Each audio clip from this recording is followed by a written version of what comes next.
नमस्कार मंडळी, स्वागत आहे तुमचं आपल्या चॅनल मराठी ब्लॉगर कांचनवर. सर्वात आधी सांगा कसे आहात तुम्ही सगळे. आय होप तुम्ही सगळे मजेत असाल आणि मी पण मजेत आहे.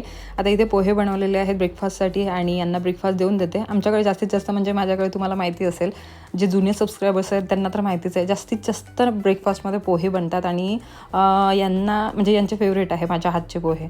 यांना जर ब्रेकफास्टमध्ये पोहे मिळाले माझ्या हातचे की यांचा दिवस बनतो.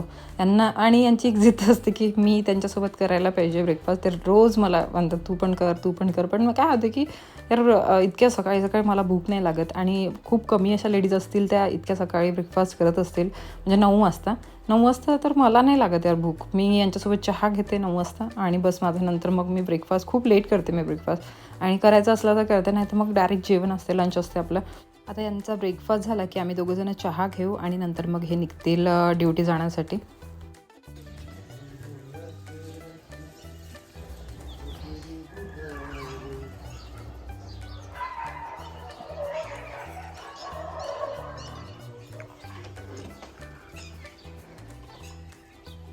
हो चला मग बाय बाय.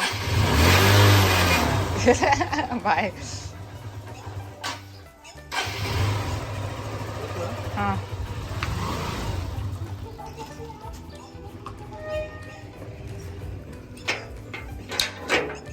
चला.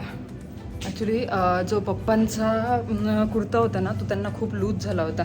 नेला तिथे अकोटला दिला त्यांना घालायला लावला. तेव्हा काय झालं की तो लूज झालेला असल्यामुळे म्हटलं मग रिटर्न करायचं इथे होतं. मग घेऊन आली मी तो परत आणि आता जाते रिटर्न नाही एक्सचेंज करते. आता बघते आणि त्यांना तो सिक्वन होतं त्याच्यामध्ये, म्हणजे गोल्डन टाईपमध्ये होतं पण सिक्वन होते थोडे एकदम हलकेसे दिसत पण नव्हते. पण त्यांना सिम्पल पाहिजे होतं, एकदम प्लेन आणि साधासुद्धा पाहिजे होता. तर त्यांच्यासाठी तसा टाईपचा आणते, नाही तर मग नसला तर एक्सचेंजच करावं लागणार आहे, कारण ते पैसे तर रिटर्न करतील नाही. होऊ शकते मला शर्ट घ्यावा लागेल तिथे. मग आता बघते काय होतं. तर कपडे लावलेले आहेत मशीनमध्ये, तोपर्यंत माहीला घेऊन जाते आणि जाऊन येते. काय झालं तुला? सकाळपासून मान दुखत आहे खूपच जास्त मान दुखत आहे. ती मान तिरपी गेली असेल पिलोवर, त्याच्याने खूप जास्त मान दुखत आहे करत आहे. मला असं वाटतं अधिक तुझी ॲसिडिटी वाढली असेल, नाही तर हां नाही ॲसिडिटी वाढल्यानंतर सुद्धा डोकं दुखते मागच्या साईडचं, मानेचे नसा दुखतात इथल्या पण है ना. डोकं दुखत आहे इथलं थोडं नाही, मग ते डोकं नाही दुखत आहे ना तुझं, तर मग ॲसिडिटी नाही वाढलेली आहे तुझी. ती मानच हे झालेली आहे, ते पिलोवरून इकडे तिकडे साईडला झाली असेल झोपताना, त्याच्याने ती तुला तसं वाटतंय.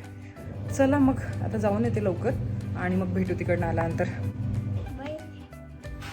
कशाचा अरे यार हे काय झालं होतं या ट्रॉलीचं हे काय म्हणतात त्याला, हँडल हे निघालं आणि या ट्रॉलीचं हे इकडच्या साईडचं जंग चढलं, तर हे पण निघालं होतं. तर यांनी हे झालं, हे क्लिअर केलं. मग मी म्हटलं यांना की ही नवीन आणा, पण यांनी कसं तरी केलं ते ठीक आहे. आता हे झालं तर झालं, आता हे व्हायचं आहे. तर याचं हे हँडल लावत आहेत ते स्क्रू कमी छोटे पडत आहे ना ते, हां त्याच्याने ते झालं होतं, निघालं होतं. आणि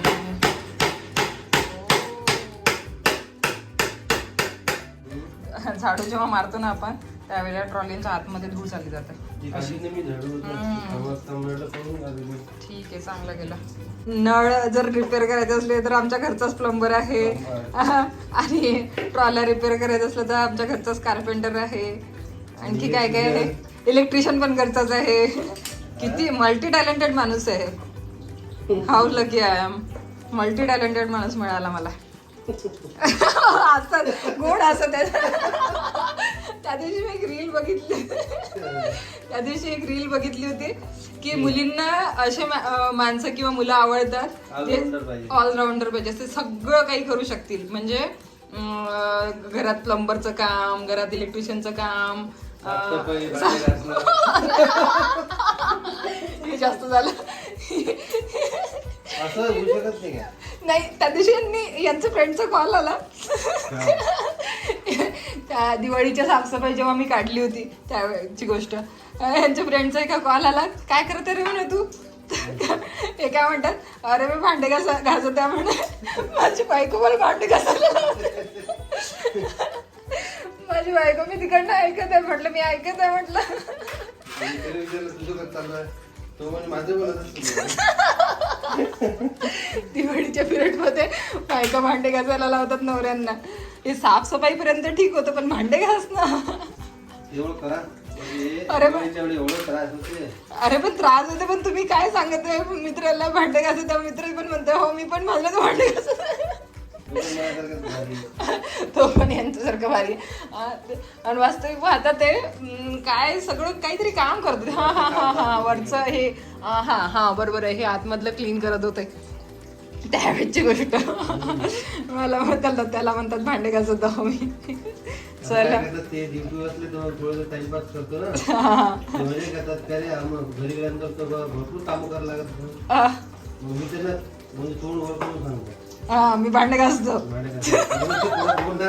परत बोलत नाही मग. हा बरोबर आहे. आता ते त्यांना हा व्हिडिओ पाठवाल. चला मग करा तुमचे काम, तुम्ही मी माझं काम करते. संध्याकाळची वेळ आहे दिवाबत्तीची. तेव्हा दिवाबत्तीच्या वेळेला मी काय करते, दिवा वगैरे लावते आणि धूप जाळते. धूप जळायला लागलेली आहे. आताचं सध्याचं जे रुटीन आहे माझं हे असं सुरू आहे. तर हे माझ्या हाताने मी धूप जाळते. तर इथे काय होतं की ते जे कापूर वगैरे टाकून आपण धूप जाळतो ना, तर खूप वेळ लागतो त्याला. तर मग मी गॅसवर पकडते आणि अशा प्रकारचं हे मी स्टँड आणलं होतं. आणि हो, हे स्टँड मी तुम्हाला दाखवायला विसरली होती त्या दिवशी. राकेश मार्केटिंगमधून मी जेव्हा शॉपिंग केली होती ना त्या समयांची छोट्या छोट्या, त्या दिवशीच मी हे स्टँड आणलं होतं. पण ते साईडला ठेवलेलं होतं आणि आतमध्ये कसं काय राहिलं काय माहिती. तर मी हे तुम्हाला दाखवायला विसरली. त्या दिवशीच आणलं होतं मी. याच्या आधी होतं माझ्याकडे असं दुपारनं मोठं, पण ते खूप जास्त मोठं होतं. तर त्यामुळे ते न वापरता मी आता हे आणलेलं आहे. तर यामध्ये आपण कापूर पण जाळू शकतो आणि यामध्ये आपण हे धूप पण जाळू शकतो. तर अशा प्रकारचं माझं आता हे रुटीन झालेलं आहे संध्याकाळचं. आणि थोडा वेळ तर धूरच राहतो घरात, तर त्यामुळे मग काही शूट नाही करत, कारण पूर्ण ब्लर दिसते. आता माझं स्वयंपाकाची तयारी सुरू आहे. आज स्वयंपाकात म्हणजे जेवणात संध्याकाळच्या बनवणार आहे ही सोयाबीन वड्यांची भाजी आणि पोळ्या. तर हे आज स्वयंपाकामध्ये होणार आहे. तर त्याचीच तयारी सुरू होती. पहिल्यांदा मसाल्याची तयारी सुरू आहे. मसाला बनवून घेते आणि मसाल्यामध्ये काय काय आहे, आपलं कांदा आणि थोडं खोबरं आणि काय म्हणतात त्याला लसणाच्या पाकळ्या, तर ह्या घेतल्या आणि टोमॅटो, हे सगळं याचं पेस्ट काढून घेते. आणि नंतर मग पेस्ट भाजून आपलं तेच जे मसाले घालायचे असतात मसाले घालायचे. आपली साधी सिंपल भाजी असते. माझ्या ज्या पण भाज्या असतात एकदम सिंपल साध्या पद्धतीने भाज्या असतात. काही फॅन्सी ट्राय करते, मग ते तुमच्यासोबत शेअर करतेच नेहमी, की जसं फॅन्सी भाज्या ट्राय करते तशा. तर ह्या आज आता आपली साधी भाजी होती म्हणून मी इतकी काही रेसिपी तुमच्यासोबत शेअर करणार नाही आहे. तर तुम्ही बघा आणि मी बोलते तुमच्यासोबत. आणखी एक ताईंची कॉमेंट होती त्या दिवशीच्या ब्लॉगवर, कालच्याच आय थिंक ब्लॉगवर कॉमेंट होती. जर तुम्ही कालचा ब्लॉग नसेल बघितला तर बघून घ्या. त्या ब्लॉगवर मी सकाळचा रुटीन माझा शेअर केला होता आंघोळीच्या आधीचा. तर त्यांनी निगेटिव्ह कमेंट नाही वाटली मला, म्हणजे तुम्ही पण ज्यांनी कमेंट केली त्यांनी पण निगेटिव्ह वेनी नाही घ्यायला पाहिजे माझं बोलणं. मला फक्त आन्सर करायचं होतं त्यांच्या ज्या पण म्हणजे जे पण ते बोलल्या तर त्यावर आन्सर करायचं होतं. म्हणून मग त्या कॉमेंट सेक्शनमध्ये आपण नाही सांगू शकत ना, इतकं एक्सप्लेन नाही करू शकत. म्हणून म्हटलं की चला मी तुम्हाला म्हणजे तुमच्यासोबत इथे असं बोलते, म्हणजे तुम्हाला कळेल की माझ्या भावना काय आहेत म्हणून. तर त्यांनी म्हटलं तर की अशी दिसत आहेस तू. आता मला एक सांगा, म्हणजे आता आपण ॲक्ट्रेसेसवरून इन्फ्लुअन्स होत असतो. जर ॲक्ट्रेसेसला आपण बघतो झोपेतून उठताना पण त्या इतक्या फ्रेश दिसतात, मेकअप केलेलं असते त्यांनी आणि लिपस्टिक लावून असतात, त्या काय म्हणतात त्याला फाउंडेशन हे ते बेस मेकअप केलेलं असते त्यांनी, तर त्या फ्रेशच दिसतात. झोपेतून उठल्यानंतरही त्या फ्रेश दिसतात. आता तुम्ही मला टी व्हीवर बघता, तुम्ही मला मोबाईलवर बघता, तर तुमचं पण बरोबर आहे, मी पण फ्रेशच दिसायला पाहिजे. पण आपण सर्वसाधारण लोक आहोत, म्हणजे तुमच्याचसारखी मी आहे. जरी तुम्ही मला टी व्हीवर किंवा मग मोबाईलवर बघत असाल, पण मी तुमच्याचसारखी आहे, एक गृहिणी आहे आणि मी माझं जे काम करते मी तुमच्यासोबत शेअर करते, डेली रुटीन माझं शेअर करते. तर असं काय मी वेगळी नाही आहे की मी मेकअप करून तुमच्यासमोर येईल, कॅमेरासमोर नेहमी मेकअप करून राहणार. माझं सकाळचं रुटीन शेअर केलं, मी तुम्हाला सांगितलं पण त्यावेळेला की मी आंघोळ करायची आहे, अजून थोड्या वेळाने आंघोळ करणार आणि मी नंतर स्वयंपाक करणार. तर त्यावेळेला त्यांना असं वाटलं की मी व्यवस्थित दिसत नाही आहे, अशी कशी दिसत आहेस तू. म्हणून मला तुम्हाला हेच सांगायचं होतं की मी हिरोईन नाही की मी प्रत्येक वेळेला मेकअप करून राहणार. माझं स्किन केअर असतं रात्रीचं, मी प्रॉपर स्किन केअर करून झोपते, माझं मेकअप काढून झोपते, त्यानंतर सगळ्या काही गोष्टी रिमूव्ह करते आणि त्यानंतर आपण जे बेअर फेस असतो आपला तो सकाळी बेअर फेसच असतो.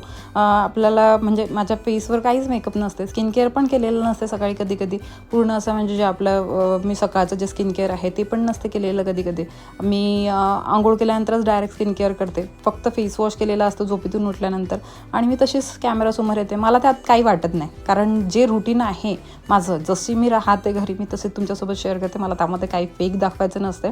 मला वाटलं तर मी तेव्हा पण मेकअप करून येऊ शकते.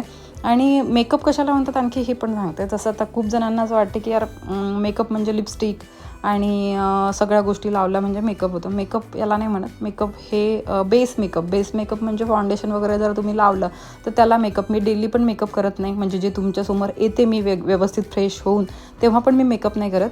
मला बाहेर जायचंच असलं तर मी इतकं असं एक ड्रॉप फाउंडेशनचं लावते, एकदम कमी टिंट म्हणून एक, तर तो एक ड्रॉप फाउंडेशनचा लावते. तसं मी मेकअप वगैरे करत नाही. माझं लिपस्टिक काजळ हे प्रॉपर असते आणि सनस्क्रीन वगैरे आणि स्किन केअर माझं प्रॉपर असते. बाकी तर माझ्या चेहऱ्यावर इतकं काही मेकअप नसते. बस आता इथे तुळशीच्या लग्नाची तयारी झालेली आहे आमची.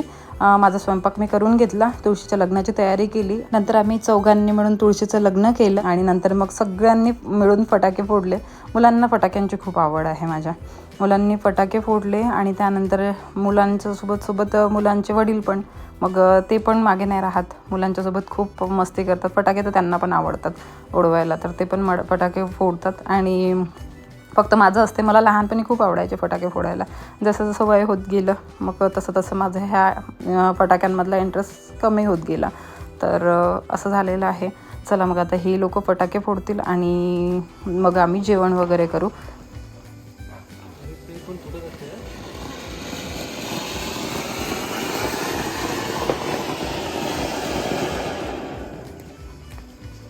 हे वरचं कोणाचं आहे? दीदी काय बोलत आहे? बाई चितोडी फोडशील तर बघून गेल बेटा.